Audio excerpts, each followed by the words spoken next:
Hey guys, quick video for you here today. I've been getting a lot of questions on my Rise about these gel packets that I use. So I make my own gels. I would be bankrupt if I purchased gels because I cycle so much. And I'm typically consuming like 70 to 100 grams of carbs per hour. And most of the commercial gels only have like 20 to 30 grams of carbs per gel. So I can put 180 grams of carbs in one of these gel packets, and I'll carry two of them with me. So 360 grams of carbs. And if I'm doing like 90 grams of carbs per hour, that's enough for 4 hours of riding. So that's pretty good, and it's really cheap because I'm just going to be using simple sugar. So I figured I would show what the formula is that I'm currently using. This is an ongoing process of change and evolution. I will be changing it in the future, but this is my current iteration of what's working really well for me, and I thought I'd share that with you guys. So we're going to be adding only really 4 ingredients. We're going to be adding water, simple table sugar, salt, and sodium bicarbonate. So I'm a very heavy sweater, so I need to add salt in, and most people should add some sort of salt or electrolyte back into their gel formula. And then the sodium bicarb is just to help buffer lactic acid buildup. So yeah, let's get into it. Okay, so the first thing I'm going to do is I'm going to add some water. So basically we're making syrup. Syrup is basically 2-to-1 ratio of sugar to water. I'm going to do 720 grams of sugar, so I'm going to make a total of 4 of these gel packs, which means we're going to do 360 grams of water.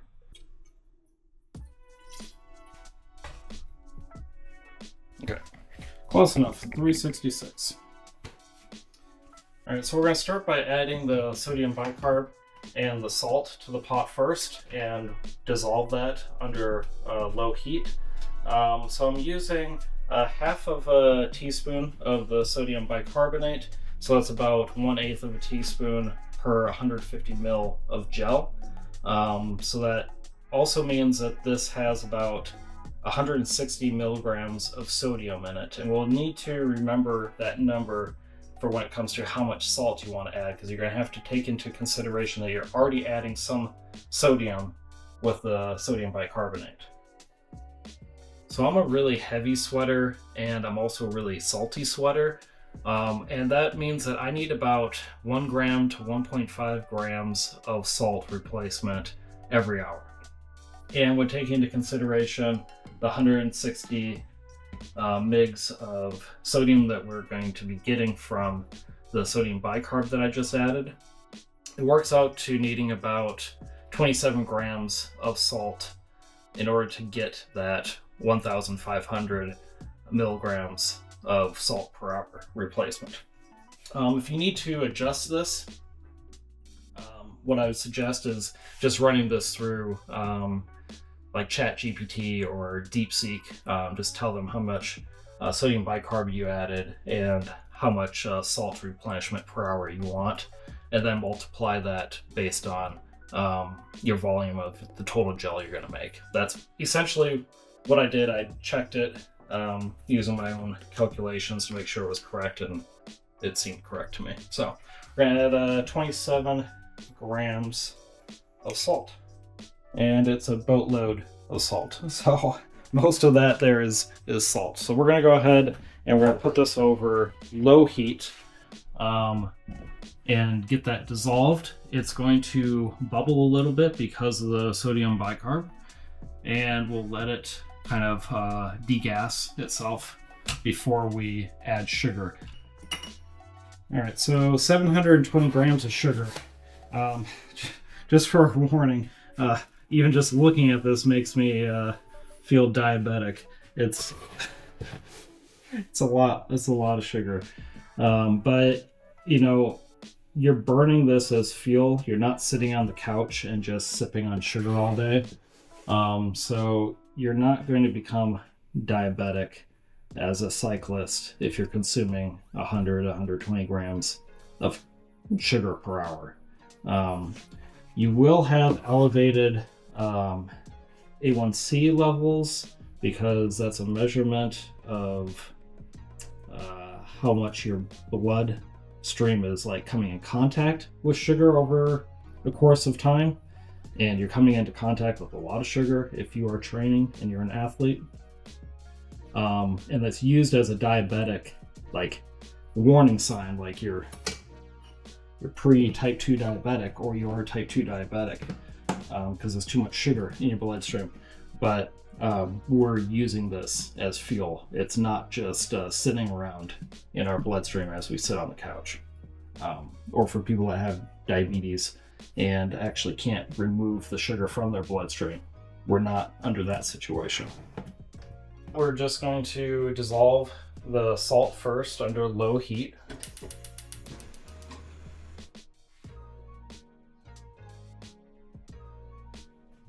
And we're going to get some bubbling going on because of the sodium bicarb.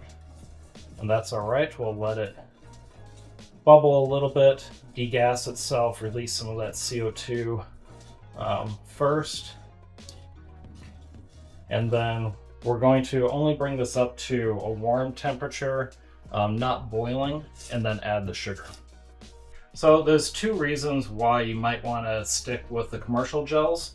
One of which is just time and convenience. Like making these gels, if you ride a lot, it takes a lot of time, and we're already putting in a lot of time on the bike and into maintenance on the bike and stretching.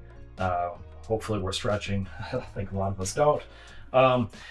And that can be a real hassle. Like I should be on the bike right now. Actually, I planned on riding right now, but I didn't have enough gel for the ride. So I need to make this and then let it cool down a little bit before I can pour it into my gel and get out the door. The second reason is the commercial gels nowadays are really well formulated. So they're going to have a better glucose to fructose ratio. I'll say better in quotes here. The scientific literature has shown a certain ratio of glucose to fructose is optimal for training and performance. Basically, glucose is used mostly by your muscles, and fructose is replacing your sugar levels, your glycogen stores in your liver. So we don't need quite as much fructose when we are exercising. We need more of the glucose for the glycogen utilization in our muscles. Fruit has a lot of fructose in it, so if you're only fueling your rides by eating fruit, you're kind of missing out on maybe some more optimal fueling strategies. And back in like the early, like mid 2010s, 2015, maybe even up to 2020, a lot of the gel manufacturers didn't have this ratio right at all. They had it kind of reversed. But nowadays, everything is really well done out there. However, there's a debate on whether or not some people do better with more fructose to glucose ratio or a little bit more glucose to fructose like ratio. So table sugar is pretty close to optimal, and I think it hits for most people. So we don't need to overcomplicate it, and I would just stick to using table sugar. If you want to dive in to a little bit more optimization, which I might in the future, then you'll want to add a little bit of glucose to the sugar. And how much that is, I forget off the top of my head right now. That's something maybe for a future video. Okay, so this is well dissolved and it's getting to the point where it actually kind of wants to start boiling. So we're going to turn it off for just a second while I add sugar.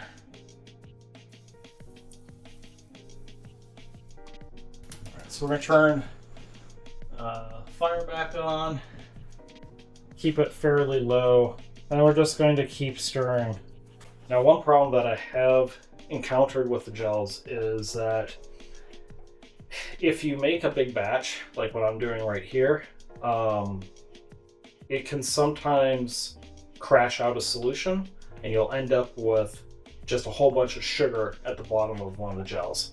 And there's a couple reasons why that happens. Temperature change.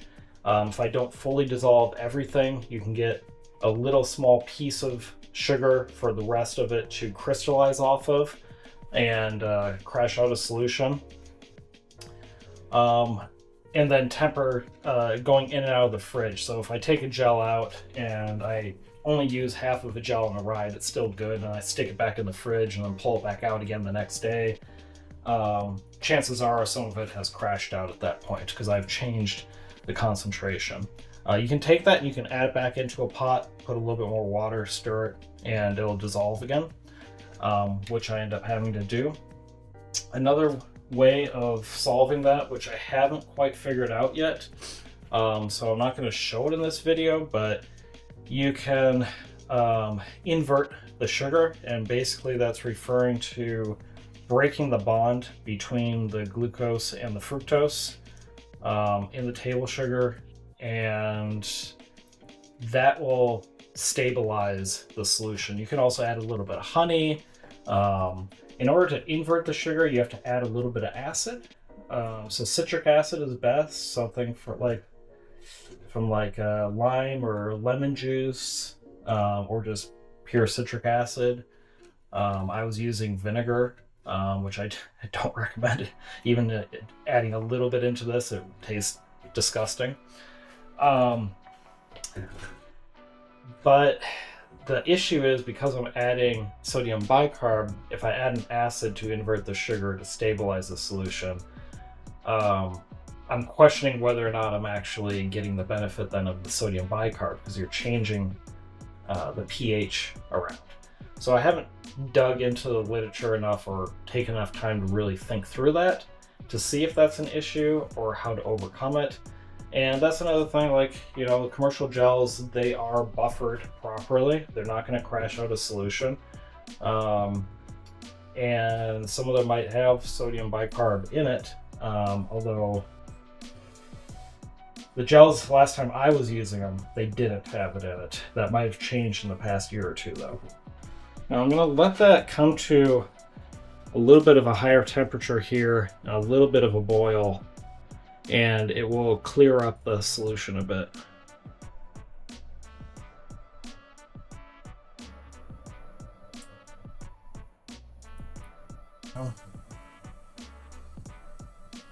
We can keep it going for just a little bit here as we stir.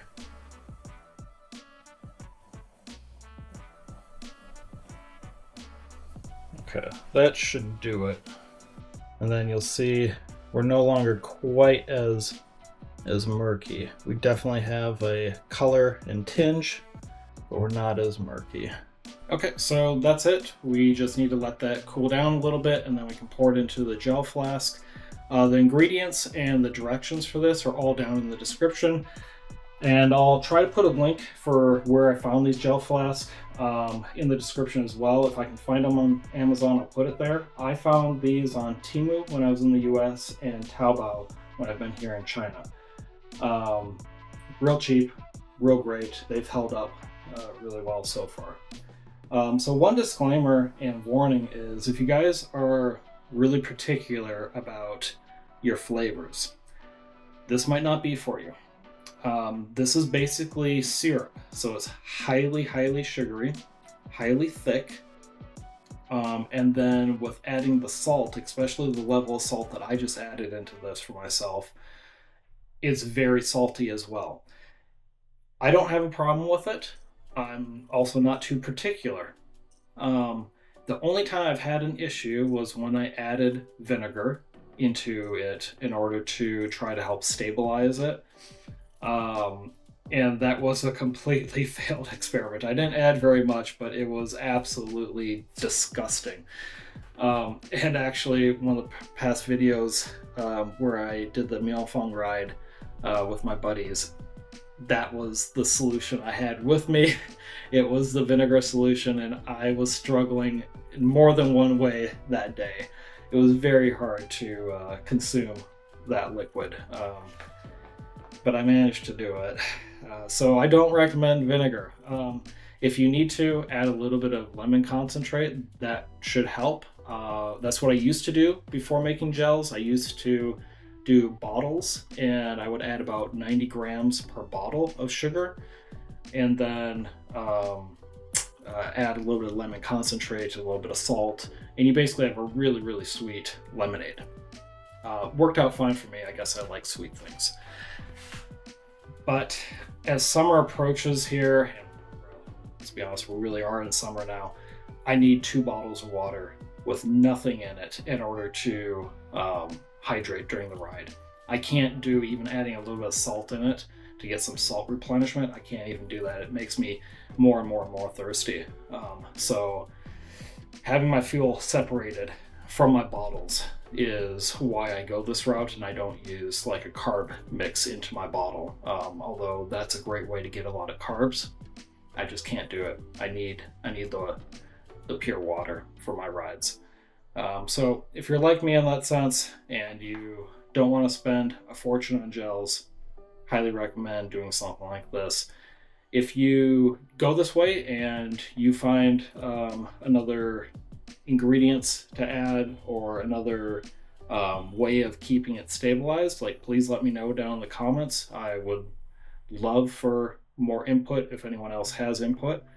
It's a constant experiment, but this is working pretty well right now until I continue to make some minor tweaks. So yeah, thanks for stopping by, and I'll catch you guys in the next one.